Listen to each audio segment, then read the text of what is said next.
vamos falar sobre as formas nominais do verbo, o infinitivo, o gerúndio e o particípio. Bem, por que esse nome, formas nominais? Ninguém vai perguntar isso em prova, não se pergunta isso em prova, normalmente, nunca vi. Mas é importante você saber, até para você entender o que você está estudando, né? Formas nominais, elas recebem esse nome, por quê?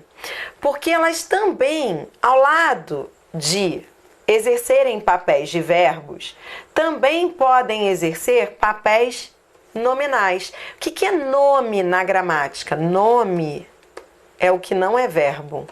Nome é substantivo, adjetivo e advérbio.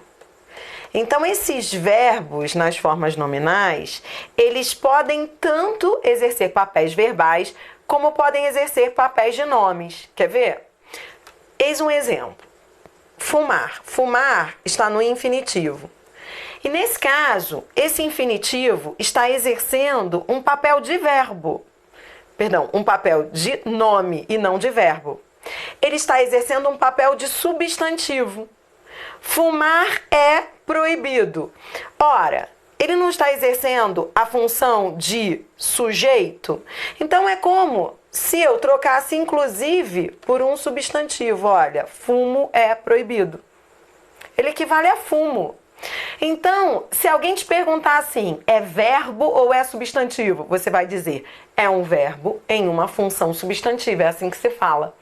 Ninguém vai mandar você decidir, não, sabe? Colocar você contra a parede. É verbo ou substantivo? Você vai ter que falar para essa pessoa. É um verbo em uma função substantiva, porque é a função de sujeito. Pode, inclusive, ser trocado por um substantivo. Veja mais um exemplo, olha. Tempo perdido. Perdido é um verbo. Sim, é um verbo no particípio, nessa terminação DO. Beleza, só que esse particípio aqui está exercendo papel adjetivo. Por que ele está exercendo um papel adjetivo? Porque ele está especificando o tempo. Qual é o nome da classe de palavra que se refere a um substantivo? É o adjetivo. Perdido é um adjetivo que está se referindo a esse substantivo tempo. Então, de novo, se alguém perguntar a você, perdido é o quê? Você vai dizer, é um verbo no particípio que nessa frase está exercendo uma função adjetiva, está se referindo a um substantivo anteriormente colocado. Agora, em outra frase, eu poderia ter um perdido apenas numa função verbal. Eu posso dizer assim, ó, tenho perdido tempo aqui. Nessa frase, perdido é verbo. É verbo principal de uma locução verbal. Aliás, isso aqui é um tempo composto, concorda? Isso aqui não é um tempo composto, que é o ter no presente mais particípio. Esse não é o pretérito perfeito composto? Juntando um pouquinho tudo isso que você está estudando aqui comigo. Então, vê, esse perdido aqui é um particípio que está exercendo uma função verbal. As formas nominais do verbo, infinitivo, gerúndio e particípio, elas são assim. Elas podem vir em funções nominais, em funções do nome. Olha um exemplo com gerúndio. Amanhecendo, partiremos. Esse amanhecendo é verbo no gerúndio, não é? É. Só que aqui ele está mais do que exercendo o seu papel verbal, ele está exercendo um valor, um papel adverbial. Por quê? Porque ele se refere ao verbo partiremos. Ele traz uma ideia de tempo. Quando amanhecer, partiremos. Então, ele é um gerúndio que está numa função adverbial, exercendo uma função de advérbio de tempo. Então, o que são formas nominais? São formas que podem exercer funções de nomes. E quais são elas? Infinitivo, verbos que terminam em R, gerúndio, NDO, bebendo, partindo, e particípio, DO, falado, partido, bebido.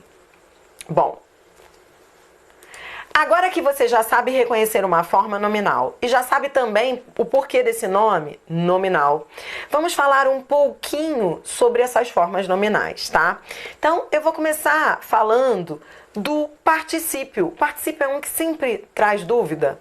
Os alunos me perguntam assim: Adriana, é verdade que existem verbos que têm mais de um particípio? Sim, sim. São os verbos abundantes de particípio. Então, vou aproveitar e falar sobre eles. Verbos abundantes de particípio, aliás, o nome já diz, né? Abundante é aquilo que vem em excesso, né? Abundância. São verbos que têm dois particípios. Dois particípios por quê? Porque um particípio é o regular. Regular é sempre aquela forma DO. Então, particípio regular, ele tem sempre essa terminação DO. E o irregular, que é aquele que não possui terminação DO. Ou seja, pode ser TO, pode ser SO, você vai ver. Então, esses verbos, existem verbos, portanto, que têm dois particípios. Dois. O particípio regular e o irregular. Eis os exemplos. Aceitar. Aceitar é um verbo abundante de particípio, porque ele tem duas formas de particípio. Ele tem o aceitado e o aceito. Entregar, entregado e entregue. Limpar, limpado e limpo.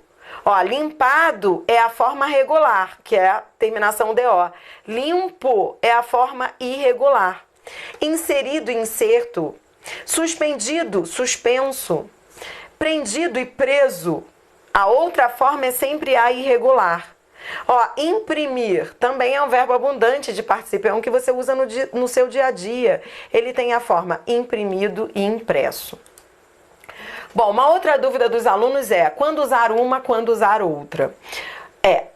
A norma culta, a gramática normativa tradicional, a norma culta tradicional, ela preceitua o seguinte: os gramáticos tradicionais dizem que toda vez que você tiver um verbo abundante de particípio, com duas formas de particípio, você tem que pensar assim, olha, quando houver um auxiliar ter ou haver na frase, você tem que usar o particípio regular.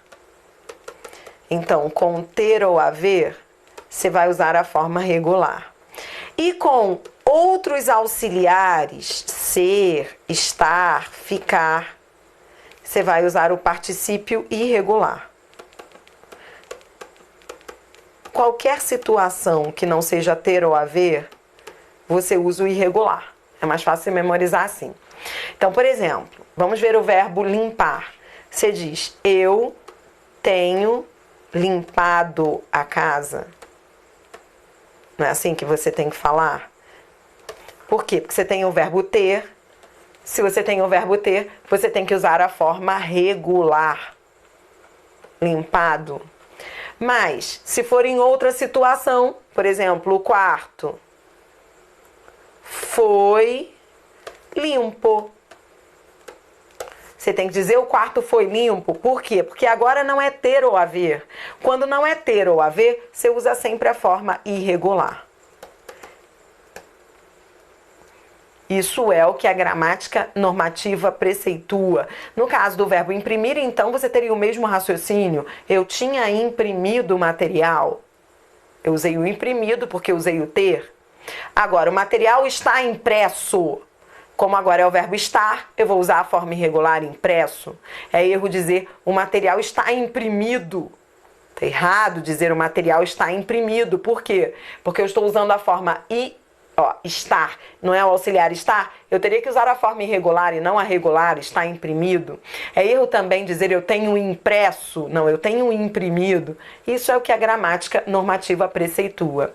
Agora, eu digo que a gramática normativa preceitua isso porque eu sou tão enfática ao dizer que é a gramática que preceitua, porque há autores mais modernos que aceitam as duas formas, em qualquer que seja a situação.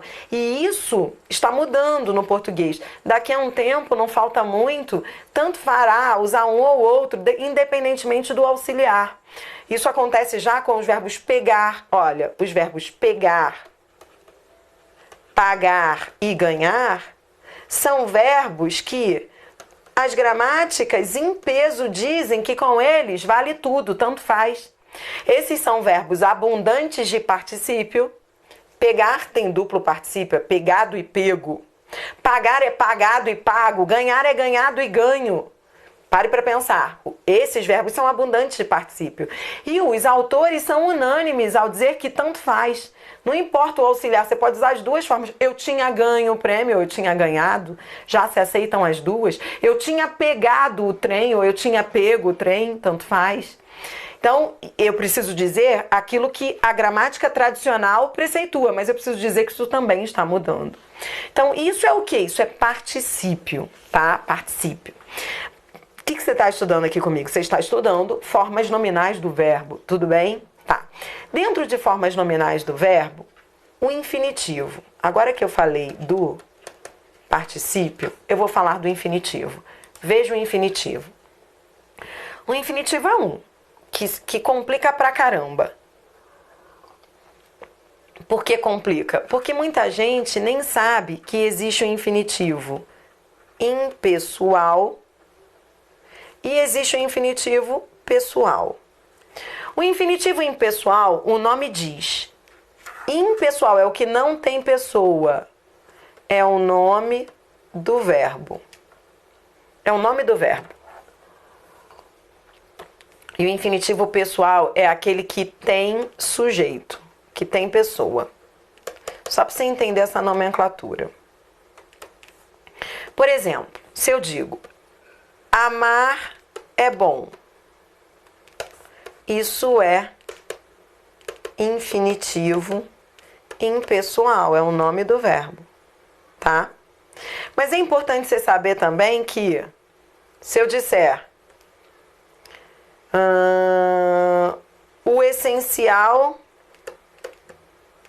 é amarmos. Vou escrever aqui embaixo porque ali em cima não vai caber. O essencial é amarmos. Amarmos também é o infinitivo. Sabia? É infinitivo pessoal. É, Adriana, porque muita gente acha que nem existe, que infinitivo é só comer, rezar e amar.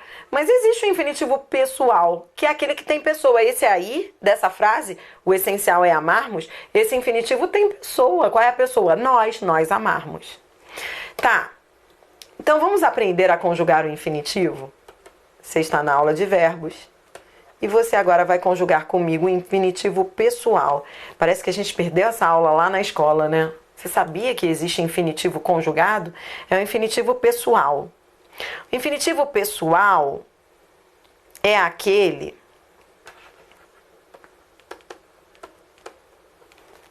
eu vou conjugar com você aqui o infinitivo pessoal, tá? O infinitivo pessoal do verbo amar. Vamos lá? O infinitivo pessoal é aquele que tem pessoa. A dica na hora de conjugar é você usar a preposição para antes do verbo, tá bom? Então você usa sempre o para antes do verbo. Vamos lá. Para eu amar. Para eu amar. Para eu amar.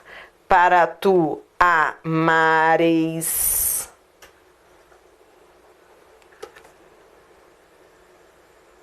Para ele amar. Para nós amarmos.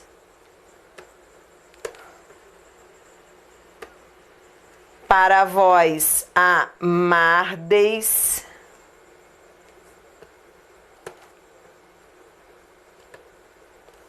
Para eles amarem.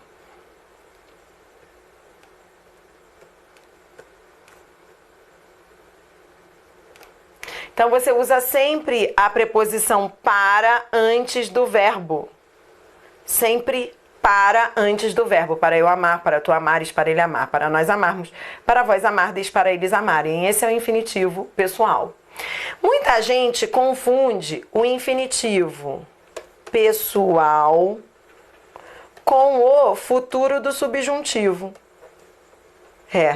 E eu vou aproveitar e falar sobre isso com você.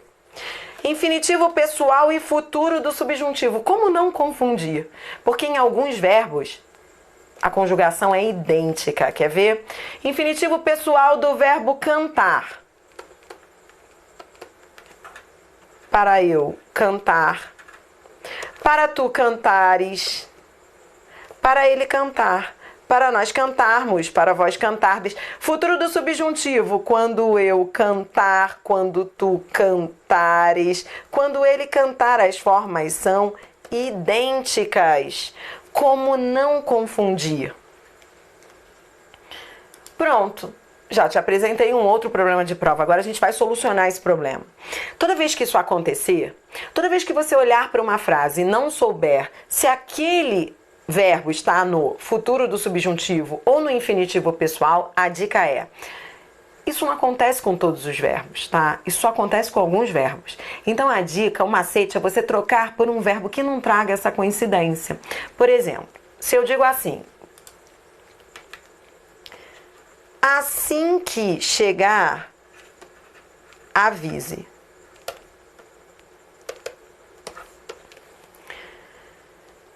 Eu olho para esse chegar e pergunto: e aí, ele está no infinitivo ou ele está no futuro do subjuntivo? Não sei, porque se eu for pensar no chegar, o chegar, olha só, o chegar no infinitivo é para eu chegar, para tu chegares, para ele chegar.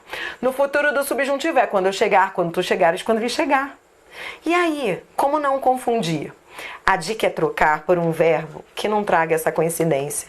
O fazer, anote aí. O fazer e o fizer. Com o verbo fazer, essa coincidência não ocorre.